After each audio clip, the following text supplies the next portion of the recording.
Quantum Leap Season 1, Episode 9. A return after the mid-season. I don't even know if you can call it mid-season anymore, but there was a mid-season break. And in the middle of the mid-season break, they actually added on another 8 seasons. So we're going to call it third season break. 8 episodes, yeah. So they added 8 episodes. So after 8 episodes, there was a break. And they added another 8 episodes for a total of 20 episodes, right? 16. Well, no, they added 10 episodes. So we're getting 18, right? Whatever it is. I don't know. So I think we're getting 18. So this was I don't know. I don't remember. Bottom line is, after episode 8, there was a break for the holidays or whatever, and we're coming back to episode 9. And during that time, they also announced that they're extending the season to add more content. So let's call it a mid-season break. We're back now, and on this episode 9, titled "Fellow Travelers," we do have Ben leaping into the bodyguard, of Carly, a singer from 1979. 1979. Carly Farmer. And as he leaps, you know what's funny is it felt like this weird thing, because I'm like, because I was so out of the Quantum Leap zeitgeist for the last 3 months, it felt like this show just sort of picks up exactly where it left off. It didn't feel like, I felt like they needed like more of a grand like return, like some kind of like long explanation on what had previously happened during the break. It just sort of just came back, and you're like, like they maybe should have added stuff to the beginning that sort of explained the last 8 episodes. You know what I mean? Yeah. But whatever, we can get that. So he's the bodyguard. His name is Jack. So Ben leaped into Jack, who is the bodyguard of Carly Farmer, who's a singer in 1979. Sort of, what would you compare her to? She's like, I don't know, Carly. I was gonna say, like, I wonder if they like they thought of her as like there was a Janice Carly Joplin or Simon, something? I think. Oh, Carly Simon. Yeah, Carly Simon. Yeah, Carly Simon was an American songwriter. She was born in 1943, so I think she was really popular from 1972. Yeah, she was married to James Taylor and James Hart from. Yeah, so she was around for a long time, and I thought, wow, maybe this is like Carly Simon or something. But the music was weird. It didn't really, to me, it didn't sort of bluegrassy. I got sort of a Janis Joplin vibe from this. No Joplin. Janis Joplin is hard rock. This lady was like, I mean, mellow hard rock for the 70s. I mean, okay, we're gonna have to revisit music. I see. I'm sorry, Janis Joplin. Janis Joplin was a screamer. This lady was a. I mean, yeah, mellow yellow. Whatever it is, so she's a hippie from the 70s. That's what she is. Yeah. And Addison shows up. So first off, Addison's actually angry with her, and my first sort of like issue was, again, because I had not seen episode 8 for 3+ months, I completely forgot that Ben had sort of given that tidbit of information at the very end that he leapt to save her. Yeah, no, that was the big like cliffhanger for us. Right. So when Addison shows up and she's like angry with him, I'm like, I didn't understand. She was acting so out of character. Oh, okay, so she was angry because she didn't know why, and then we're going to talk about right then and there. We still don't know why. That's was the great thing about the show, because when that happened, I'm like, oh wait, he got his memory back. Okay, show over. Like, but what ended up happening, of course, was he didn't get his memory back. He's just remembering some things. Right. And of course, the critical key information that we really need as to why or what actually happens, he still doesn't remember. Right. And then their conversation's cut short because it looks like someone's trying to kill Carly Farmer. Yes. I feel like there's easier ways to kill someone than something landing on them, but that's cool. It's such a great like trope. I know. It's a movie trope. It's a TV looks show like trope. an accident. I love how it goes from being an accident to being like straight up murder. Right. Insane. You know, it's like it almost didn't match. Like this, the knife thing never goes away after this. Right. It doesn't. You know. So he saves her, and back at the HQ, they're trying to figure out how to get a hold of Janice, the only other person that could know or that can fill in the blank spaces that they have on how or why or when Addison's gonna kick the bucket and why Ben had to leap early and not tell his team to attempt to save her and or the whole team. And if you saw our Prime video, we have an idea of why that is the case. And just to be clear, after 9 episodes, our theory that we put out in episode 3 is still going strong. I want to be clear. We're still in it, baby. Everything is still pointing to our theory, which we saw on Reddit being hyper criticized for people that just want to see Sam return. No. We want to see a good story, and a good story would include Sam, the previous main character of the previous and original of the show that is the continuation of this. I mean, come on. It makes sense that we want the main character who is very much alive and well to come play a cameo in this season. It's not us hating on the new continuation. It's us wanting to improve it. And our theory is still strong, just to be clear. It is very strong. And so in this scene here, it's interesting because there was also one of the criticisms we had at the end of episode 8 was, and this is one of the problems we had, is Ben said, I did it. I basically leapt for you, telling Addison, right? Mm-hmm. You're the reason why, to protect you or to save you or whatever. Well, Jen asked the question that we asked, and I love that they did this in this episode is, well, wait a second. Didn't Ben say this is bigger than all of us or bigger than everything? Remember in the message he leaves Addison in the very beginning. So she called out the thing that we're like, so the cool thing about that is for a moment I was worried that the writing wouldn't have been done well. And there was a mistake being made that Addison was the reason he jumped. But Jen lets us know that no, we're still okay because I'm letting you know, reminding you that this is bigger than all of us. So it's more than just Addison is the reason he jumped. That's what he's remembering. Right. But the message that he left says that this is bigger than all of us. So he hasn't remembered the real reason why he jumped yet. Yeah, because more than likely Janice is part of the whole. Sort of. I have a bad feeling we're going to find out next episode because they've captured Janice, as we'll see. We're going to find out next episode. Janice is going to be like, I don't really know anything. So like they give us little bits of information and they'll give us one little piece. And then Janice will be like, but that's all I really know.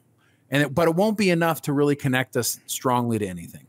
This is the way they're moving us along, right. like a piece on a Monopoly board. Yeah. They're just kind of moving us and they're doing a really great job of keeping us on the seat of our pants. You know what's interesting is you can literally take and make one hour-long movie out of nothing but the B story of this. Yes. Completely avoiding the leaps themselves and have a completely different quantum leap movie. That would be interesting. I hope somebody does that at the end of this thing. I'm gonna recaps the season. Are you gonna do it? Yeah. Okay. I'm gonna do a B story. It'd be an hour. That's it. Okay. I'll do a B story edit that just completely avoids the leaps themselves. You know what I mean? Like as if the leaps are the B story and the A story is what's happening. Yeah, that'd be cool. I'd love to see that. There was this moment that was sort of like, honestly, a little cringy to me. They're trying to sneak it in. Yeah. They're trying to sneak it in. Don't get too cute, guys. Just keep it going. Yeah, I like that. Don't get too cute. She was talking about something. Addison was talking about something to Ian. I don't remember what it was. It didn't matter. But Ian was like, yeah, no, I totally get that because up until recently, gender used to be determined. Like, we used to be everyone understood it already. Like, all right, stop. So Ian, relax. Okay. Ian was confused, right? So he was having a moment of confusion and trying to compare it. I get what they're doing. It's just, we know, guys. It's uncomparable. Those two things aren't even comparable. It was like clearly felt like you were trying to wedge it in there, trying to sneak it in, but it was a wedge. You could tell it was a wedge. It was unrelatable, and And I understand that you have this character that you've brought in that you want, you want to identify a certain way. I mean, I think we all get it. Like we all see it every time Ian does their thing. And so it's in front of us. Just keep doing that. And if something topical occurs that goes deeper into Ian's character, you got to remember, we don't know much about Ian's character except for what we see while Ian's at work. Right. That's all we've gotten. So, But on that same note, relax. Yeah, don't be cute. Like make it. It needs to be natural. That totally took me out of it. And by the way, I'm sitting there watching it with my kids, and I'm like, don't ask me, don't ask me, don't ask me, don't ask me. I'm doing that thing where I'm like hoping they don't care enough to ask me what he meant. And thankfully, they didn't, because I didn't know how to answer, right? So I'm like, don't ask me, don't ask. Okay, moving on.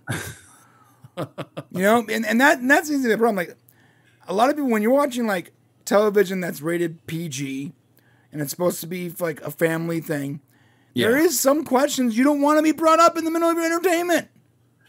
Right, yeah. Sexuality is not one thing you want to discuss with your kids during a TV show like that. Yeah, especially like your 10-year-olds, right? So basically, it looks like the managers at this moment. It looks like the managers trying to kill Carly, right? And of course they're like signaling that every which way, and you're like, okay, so we know he's not the killer, right? And I gotta tell you, if my daughter ever watches this, I'm very proud of you. She's not going to, thank God, because I was like, oh, well, it looks like it's the manager, and she goes, it can't be the manager. I'm like, why is that? She goes, we're only 15 minutes into the show. Well, that's pretty good. I'm like, you clever girl. Nice. Chip off the old block there, dude, buddy. She was like, it can't be him because it's only 15. I was so proud of her. You have no idea. I sat there for another like 8 minutes just like this. Fuck yeah. I'm raising great. I'm just the small things that make. Yeah, I wasn't even watching anymore. I was just like in my own head, like, this is awesome. This is amazing. Most amazing thing ever. That's great. Yeah, so obviously it's not him. The guy acted fine. He was not important. Not really. I gotta tell you, to Addison's credit, this actress has almost no experience outside of this show, and she continues to impress me with her ability to emote. Her acting skills are on point. I did feel that the character was a little bit distracted. I know they wanted to line up like this episode with how she's feeling and like to mirror what's going on with the leaping person, the main person being murdered or trying to be killed, and what's happening with Addison and Ben. But I felt like that felt to me a little forced, like trying to make the comparisons to like, we're a team and you're never going to do something behind my back again. And, and it felt a little bit like, and she keeps like, tell her, Ben. Like, dude, chill out, Addison. Stop screaming at Ben. Can I just say that I think Addison doesn't know why he didn't tell her. He doesn't know why he didn't tell her. Why are you mad at him? Yeah. Well, I mean, I'll tell you, but I don't want to sound sexist. Well, you just did. I mean, that's what it is. It's because they're playing her as the classic woman in a relationship where even if they're upset, logic is not a determining factor in how upset they are. It's more like their own feelings are what matters more than the actual logic of the situation.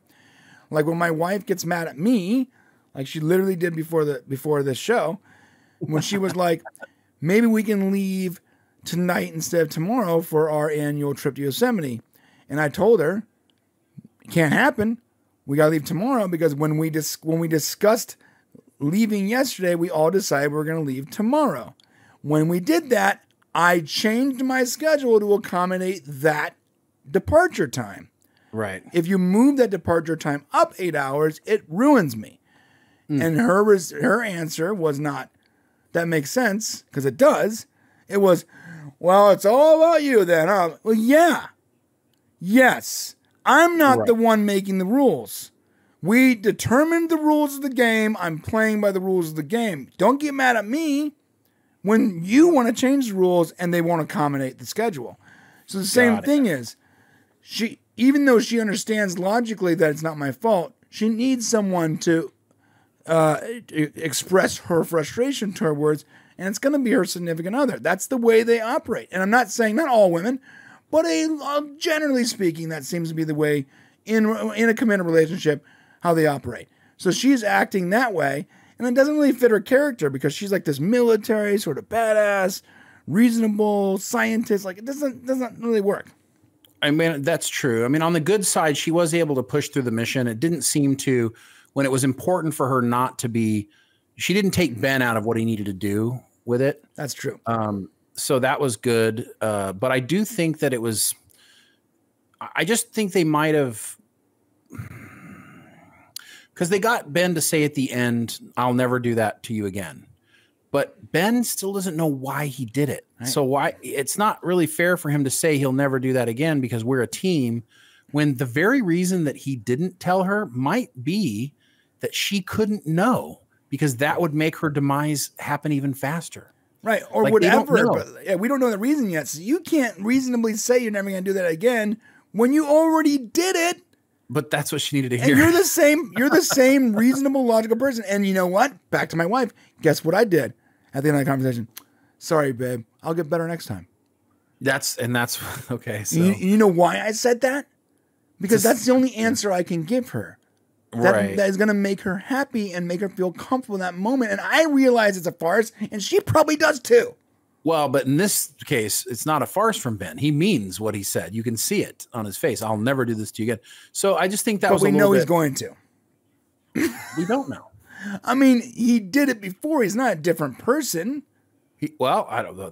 I think they're showing that he's changing or whatever. I don't know. This experience, the whole thing was there's changing through experience. And the whole thing was like this weird, she had been estranged from her sister, the singer, right? She had left people. She had been on the road. Now here's Ben's on the road. There's like this whole like comparisons to what's going on. Right. But on that same note, on the comparisons, multiple times he ignores her advice during the mission to do the opposite of what she's telling him to do. And he ignores the manager's advice. And he ignores this, right? And to do what he thinks is best for the person and not for. And then what happened? He learned the error of his ways because he should have been listening to her the whole time.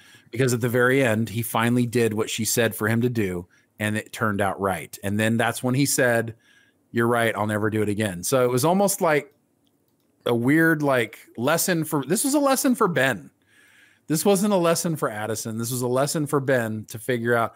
But the problem is Ben doesn't have good memory on it. I mean, we even have Herbert Magic Williams, who says he's also angry with him for them not being a team. But then it's very important because Janice says something really critical. Why do you think he came to me and not you? Right. There was a reason Ben couldn't come to you. Right. That we're going to find out. And so somehow his team is a part of the reason this didn't happen. And on the most basic level, why would you go to an outside individual? Because they aren't affected by the upcoming events. Likely, yeah. But the people, or they are, or they may also be. And this might be what we learn. We might learn from Janice that she doesn't know why Ben personally made his choice, but she learned that she needed to be a part of it because of her father in some way. Right, but I can see him going to her because she's not involved with the upcoming calamity in some way. That could be a reason, but they're not setting it up. Well, I mean, they're not setting it up that way. Because I would believe that Ben is attempting to only be a ripple in the timeline and not an actual rock, and that would require subtle changes to adjust it versus some giant, warning. If you imagine, I don't know. Based on everything that's happened, though, there's going to have to be a really good reason why he didn't tell his team, and it can't simply be I just wanted to keep him out of it. It's not going to work now. Yeah, they've already walked us down this story. Right. They've walked us down the storyline. It's something bigger. There's something happened with inside the team that would make him so that he could not trust them with this. And it has to be either they're involved in some way negatively or they're casualties in some way negatively. Or them knowing about it is what causes it to happen. Right, which is what they freaking teased with the evil leaper. They said, wait, what if us coming here is what triggers him to join the program? And like, I'm sorry, isn't that classic foreshadowing? That is, right? Yeah, it seems to me to be, yeah. I mean, you're a writer, Shane. Isn't that classic foreshadowing? If they follow through with it, then it is. Of course, but like it can't be foreshadowing unless they actually do it. So if they don't actually follow through with it, what would it be? It's not foreshadowing. It would just be bad writing. Bad or misdirection if it's done appropriately. Or misdirection, I guess. Sure. So it's those three options though. Foreshadowing, bad writing, misdirection. Yeah. And the best of those options are foreshadowing. Or misdirection if you want to be surprised. That's true. That's true. I would say the bad writing is the one you want to avoid. Yeah, it's the one you want to avoid for sure. Yeah. By the way, I don't know anything. I'm a dummy with all this stuff. It's like I always go to Shane. Like, Shane, shouldn't the structure of this work this way? He's like, no. Let me tell you how it works. Yeah, that's how I do it. But I am a TV junkie, so I know how TV works. So when I go, when my daughter said like, oh, it can't be him because it's only 15 minutes in. Like, you're exactly right. There are TV tropes that transcend time. Since the beginning of TV, they have been doing this sort of formulaic. When you watch a murder mystery or a CSI or NCIS or Criminal Minds or Special Victims Unit, whatever, and whenever you're watching this and they catch the bad guy in the first 10 minutes, guess what? He's not the bad guy. Right. It's always that way. But although I criticize who the bad guy is in this. I have a heavy criticism. Well, yeah, I do too, because I do the same thing where I'm like, wait, so if it's not him and it's not the sister, there's no other characters they introduced that it could be. You have to breadcrumb. This is one of the rules of creating things. There have to be a plausible something that happened that was so slight that you missed it. Something that was like, and they tried to use the thing where she says her junkie sister. But the problem is that they all thought she was a junkie sister. And guess what? She was a junkie sister. Right. So like, it really should have been like some sort of situation. Now she had opportunity because she was there when the light fell, driving the car. I don't know. Like that was kind of weird. Yeah. What they should have done was they should have taken her away from that group, and it should have been more focused on her when she had the interaction with Ben. Right. That would have been good. They did do a good job when he still patted the sister down, even though the audience was sort of trusting her already. Yeah, because they did a good job making us not sure. Right. Like maybe the sister loses it, or something, because now it's in her pocket. So there was some good misdirects here, but if the bad guy ends up being something that you don't think it could be that person, you really have to explain, better how that person was. And so she ends up being the lover of the manager who's jealous of the singer. And it should be me, not you up there, blah, blah, blah. So just a jealous backup singer. Yeah. Apparently she was smart enough to figure out that the manager was going to get millions and millions of dollars that the manager wasn't even familiar with. So, yeah. Yeah, the manager was clearly just like not in the know. He's like, what? I mean, there's definitely a few problems with the A story of this, but overall I enjoyed it. I also liked, I'm forgetting her name. I'm sorry, guys. Who? The actress that played Carly Farmer. She was also in True Blood as Jessica, and she's a fun actress and a good singer in real life. Deborah Ann Woll is her name. Yes, in real life she's actually a singer, so she's pretty good. And yeah, overall it was a good time. I enjoyed it. He leapt at the very end. It looks like, in the body of an EMT or something. What was this? I don't even. It's supposed to be a female doctor. Oh, but obviously not a gynecologist, or probably because the person who's supposed to deliver the baby, they can't reach. So yeah, looks like Ben's going to deliver a baby, guys. All right, we come back next episode. Yeah, and that's it. Listen, the B story is coming along nicely. It's working well. Our theory is still intact. If you haven't watched that theory, hit that in the description. I will put the link to that theory in there.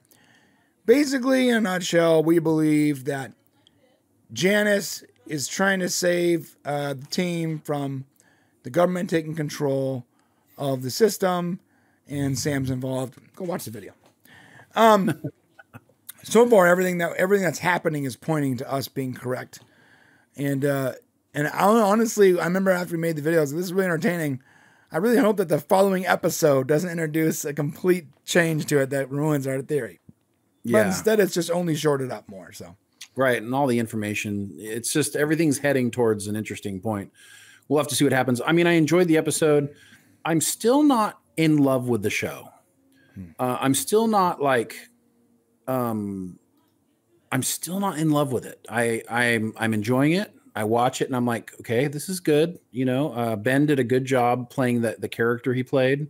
Raymond Lee's doing a great job.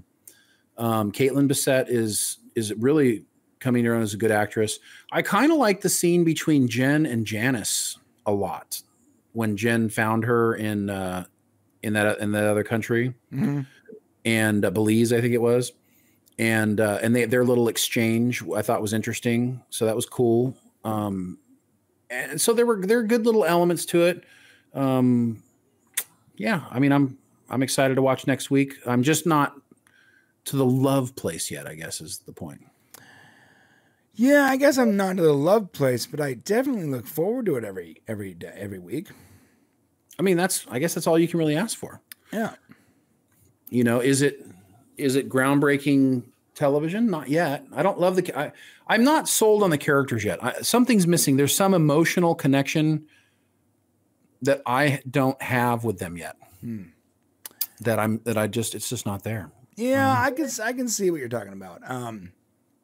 I do like Ben a lot. I do. While the A story is a nice sort of fun thing to follow, I do feel like it's becoming for me a distraction from the B story instead of a welcome palate cleanser every week, you know, or something that can add to it. It just feels like something sort of tacked on, and they have to focus on that because that's the point of the show.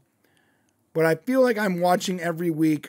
Right now, I'm pretty much watching every week for like the 8 minutes of B story that really gets us there. And the rest of it's sort of fun, but not why I'm showing up. Yeah, that's a good way of putting it. You know, the original Quantum Leap was definitely, you know, you're kind of coming back to see, well, what is Sam going to do next week? You know, what sort of problem is he going to get into that you see him get out of? I mean, that's what the story was about. And you kind of were encapsulated into that. Like, it was a wonderful thing to lose yourself in. And because they have these characters and they're doing this B story, I think that could still be magical. Like, that could be like, if that was the focus of the series, like that still could be special. But you're right. Like, splitting the time has maybe made both a little lukewarm instead of one special. Right. And, you know, it feels like maybe they're trying to do what Supernatural did, because Supernatural had that weekly monster stuff, but with the B story being like the underlying season arc.